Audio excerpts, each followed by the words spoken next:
मुझे लगता है कि ये प्रधानमंत्री जी ने 11 मिनट में सारी बातें कह दी हैं। मुझे दोहराने की बहुत आवश्यकता नहीं है, लेकिन मैं अपनी ओर से उन नौजवान बहनों को, उन नौजवान भाइयों को विशेष रूप से बधाई देना चाहता हूं, जिन्हें आज नियुक्ति पत्र मिला है। पिछले 3 वर्षों में लगभग 30,000 सरकारी नौकरियां जम्मू कश्मीर के नौजवानों को दी जा चुकी हैं और एक पारदर्शी व्यवस्था के तहत दी गई। 1-2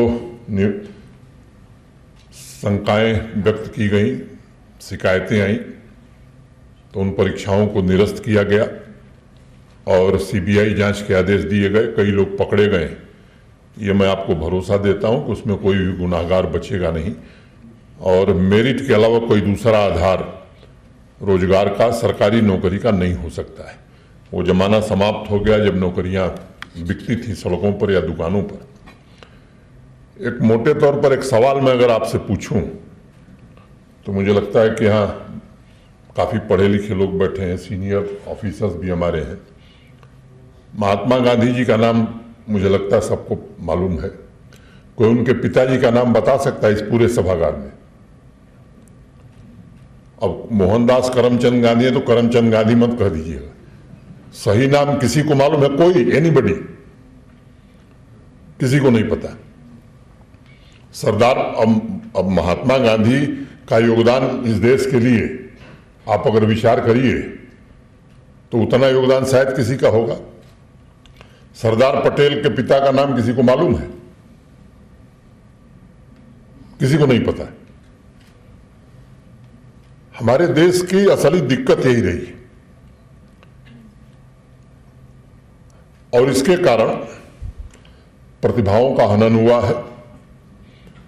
कुछ खास लोगों के नाम से सड़क, विश्वविद्यालय, सारे संस्थान, और उनके नाम नहीं, उनके आने वाली पीढ़ी तक के नाम को देश जानता है।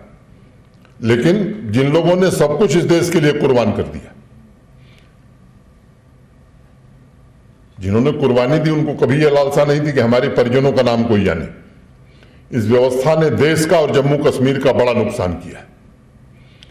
और इस व्यवस्था में होता क्या है कि जो हमारे इर्द गिर्द है वो तो लाभ पाएगा, जो हमारे व्हील्स पर चलेगा उसे तो लाभ मिलेगा, जो हमारी मर्जी से नहीं चलेगा उसको जितनी दुश्वारियां झेलनी होती हैं वो झेलनी पड़ती हैं। ये व्यवस्था प्रधानमंत्री जी ने देश में बदला है और मैं कह सकता हूं कि 3 साल में जम्मू कश्मीर में भी बदलने में काफी हद तक हमें सफलता मिली है। अब कोई ये नहीं कह सकता कि किसी की सिफारिश से किसी को नौकरी मिल सकती है। मुझे याद है, मैं जम्मू में था, ठेले पर सब्जी बेचने वाले की बच्ची मेरे पास आई मिठाई लेकर के और उसने मुझसे कहा कि साहब मैं मिठाई लाई हूं, गेट पर सिक्योरिटी के लोग आने नहीं दे रहे थे। मुझे किसी ने कहा कि साहब एक बच्ची आई है और वो आपके गेट पर खड़े, उनको बुला लो।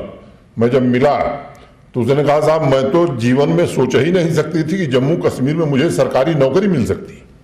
मेरे पिता तो ठेले पर सब्जी बेचते हैं। एक नौजवान मुझे अभी 6 महीना पहले यहीं आया था घाटी का, उसने कहा साहब हमारे गांव में, हमारे पंचायत में अब तक सरकारी नौकरी उन्हीं को मिली थी जो रसूखदार थे, जो कुछ लोगों के यहाँ कुछ लोगों के यहाँ जाते थे। मुझे नौकरी मिलेगी अपने पिताजी के साथ है, ये तो हमने और हमारे परिवार ने सोचा ही नहीं था। तो मुझे लगता है कि व्यवस्था वही ठीक है जिसमें टैलेंट का, जिसमें मेरिट का ख्याल रखा जाएगा और इस व्यवस्था में सबको लाभ होता है। उस व्यवस्था में मैं नहीं समझता हूं किसी आम नागरिक को लाभ हो सकता है। यह भी सच है कि सरकारी नौकरियां सबको नहीं दी जा सकती और हम लोग प्रयत्न पूर्वक ये कोशिश कर रहे हैं कि स्वरोजगार के अवसर भी नौजवानों को, नवयुवतियों को बड़ी मात्रा में उपलब्ध कराए जाए। पिछले 3 वर्षों में 5.25 लाख लोगों को स्वरोजगार से जोड़ने में सफलता मिली है। ये जो बैक टू विलेज कार्यक्रम शुरू हुआ है, इसमें भी 2 बड़े महत्वपूर्ण लक्ष्य। एक, हर पंचायत से 15 नौजवानों को, नवयुवतियों को, नौजवान बच्चों बच्चियों को चिन्हित करना और वो कैसे स्वरोजगार कर सकते हैं, सेल्फ एम्प्लॉयमेंट कैसे पा सकते हैं, बैंकों के साथ मीटिंग करके उनको निर्देश दे दिया गया है। और केवल आपकी जानकारी के लिए मैं बताना चाहता हूं, 10 लाख रुपए तक बैंक आपको आर्थिक सहायता अगर देता है तो किसी कोलेटरल की जरूरत नहीं है। किसी भी व्यक्ति से अगर कोई बैंक कोलेटरल सिक्योरिटी मांगता है 10 लाख ऋण के लिए, आप लिखित सूचना दीजिए, मैं आपको भरोसा देता हूं कि वो बैंक दूसरे दिन बंद हो जाएगा, चाहे वो सरकारी हो चाहे गैर सरकारी। इस पर पूरी तरह से हम लोग मुतमईन होकर के काम करना चाहते हैं। और प्रतिभाओं का जहां तक सवाल है, मैं कह सकता हूं कि जम्मू कश्मीर में जो प्रतिभा है वो निश्चित रूप से 30-35 साल में देश के अनेक हिस्सों में मुझे जाने का अवसर मिला है। किसी भी राज्य से बेहतर टैलेंट यहां है, किसी भी राज्य से। और जिस तरह बच्चे आज आगे बढ़ रहे हैं, खासतौर से बच्चियां जिस तरह से आगे बढ़ रही हैं, वो निश्चित रूप से बहुत ही उत्साहवर्धक है। जिस विश्वविद्यालय के, जिस यूनिवर्सिटी के कन्वोकेशन में मैं जाता हूं, 70% गोल्ड मेडल बच्चियां प्राप्त कर रही हैं। ये बहुत ही सुखद अनुभव भाई मैं समझता हूं, ये होना भी चाहिए। और दूसरी जो बात बैक टू विलेज में तय की गई कि हर पंचायत में 20 यूथ को आइडेंटिफाई करना और उन्हें स्किल डेवलपमेंट की ट्रेनिंग देना ताकि वो रोजगार पा सकें, ये इस पर कोशिश होगी। मिशन यूथ के हमारे सीईओ यहां बैठे हैं। मैं कह सकता हूं कि बड़ी मेहनत से पिछले 1.5-2 सालों में मिशन यूथ को गति प्रदान करने में सीईओ मिशन यूथ ने काफी अपनी भूमिका निभाई है। और भी सरकार की जो विभिन्न योजनाएं हैं स्वरोजगार की, उन सबको एक साथ इंटीग्रेट करके हम पूरी कोशिश करेंगे कि अधिक से अधिक स्वरोजगार के अवसर मिले। और सरकारी नौकरियों के जो रिक्त पद हैं, आप में को मैं बताना चाहता हूं कि पिछले बार जब शिकायतें आई सब इंस्पेक्टर की भर्ती में, और 2 और शिकायतें आई थी, मैंने निरस्त किया था, सीबीआई को जांच दी थी। मोटे तौर पर अधिकांश लोग पकड़े जा चुके हैं, जांच अंतिम चरण में है। अब टेंडर हो गया है एसएसबी का, पारदर्शी व्यवस्था कायम रहे। मैं उम्मीद करता हूं कि नवंबर माह में वो तीनों परीक्षाएं पहले प्राथमिकता के आधार पर होंगी और शेष जो 11,075 पद हमने चिन्हित किए हैं उनकी भर्ती का काम भी इस वर्ष पूरा किया जाएगा। ये कोशिश हम लोग लगातार करेंगे। मुझे लगता है कि इससे ज्यादा आज कुछ कहने की आवश्यकता नहीं है। मैं आप सबसे निवेदन करना चाहता हूं कि बदलाव की एक नई बयार जम्मू कश्मीर में बही है और मैं इस बात को कहना चाहता हूं कि आपको भी इसमें हिस्सेदारी निभानी पड़ेगी। ढेर सारे लोग, अब कोई ऐसी घटना होती है तो लोग चेहरा छिपाकर नहीं आते, सड़क पर अपना चेहरा खोल करके आ रहे हैं। यह एक बड़ा बदलाव है, साधारण बदलाव नहीं है। कुछ लोग जिन्होंने पिछले 30 वर्षों में पता नहीं कितने लाख करीब नौजवानों की जिंदगी ली है, मैं समझता हूं कि हमको यह समझना होगा कि कभी अमीर के बच्चे शहीद नहीं हुए हैं, आतंकवाद के शिकार नहीं हुए, किसी राजनेता का बेटा शिकार नहीं हुआ है, यह सामान्य और गरीब आदमी का बेटा शिकार हुआ है, उसके परिवार के लोग शिकार हुए। और यकीन मानिए विकास तभी होगा जब शांति रहेगी। शांति स्थापित करना केवल सिक्योरिटी फोर्सेस का काम नहीं है, प्रशासन के हर अंग का काम है और आवाम को भी उसमें आगे आकर के निश्चित रूप से सहयोग करने की आवश्यकता है। और मैं आपको भरोसा देना चाहता हूं कि वो अंतिम सांसें ले रहा है।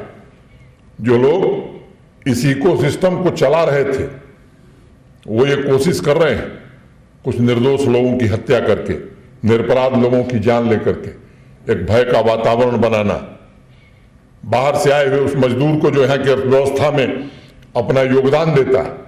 अगर न आवे तो मैं कह सकता हूं कि नहीं ईंट भट्ठे यहां चलेंगे, न सेब के फल तोड़े जाएंगे। ऐसे निरपराध निरीह गरीब लोगों को मार करके वो ये कोशिश कर रहे हैं कि ये जो दिशा है जम्मू कश्मीर प्रशासन की या माननीय प्रधानमंत्री जी के नेतृत्व में जिस दिशा में हम आगे बढ़ रहे हैं, ये दिशा ठीक नहीं है। दिशा वही ठीक थी जो 30 साल पहले हुई प्रारंभ थी। यकीन मानिए वो दिशा और वो व्यवस्था बिल्कुल ठीक नहीं थी। और हमारा पड़ोसी वो इस बात से चिंतित है, जो प्रधानमंत्री जी ने कहा कि इतनी बड़ी संख्या में टूरिस्ट आ रहा है, निवेश आ रहा है, इंफ्रास्ट्रक्चर के काम हो रहे हैं, कश्मीर कन्याकुमारी से जुड़ने जा रहा है। श्रीनगर से 32 फ्लाइट ऑपरेट होती थी, आज 110 फ्लाइट ऑपरेट हो रही। जम्मू से 6 फ्लाइट चलती थी, जो सुबह आता था शाम को जाने के लिए कोई इंतजाम नहीं होता था, वहां 44 फ्लाइट चल रही। ये जो परिस्थितियां बदली हैं, गांधी जयंती में भी मैं आपको बताना चाहता हूं कि घाटी में ज्यादा लोग निकले जम्मू की तुलना में। और जब इंडिपेंडेंस डे के लिए, स्वतंत्रता दिवस के लिए जब कंपटीशन प्रारंभ कराया गया था, तो पहले चरण में घाटी के नौजवान विद्यार्थियों और भाइयों और बहनों ने, बच्चों ने, उनकी एंट्री जम्मू रीजन से ज्यादा थी। ये एक गौर करने वाला विषय है।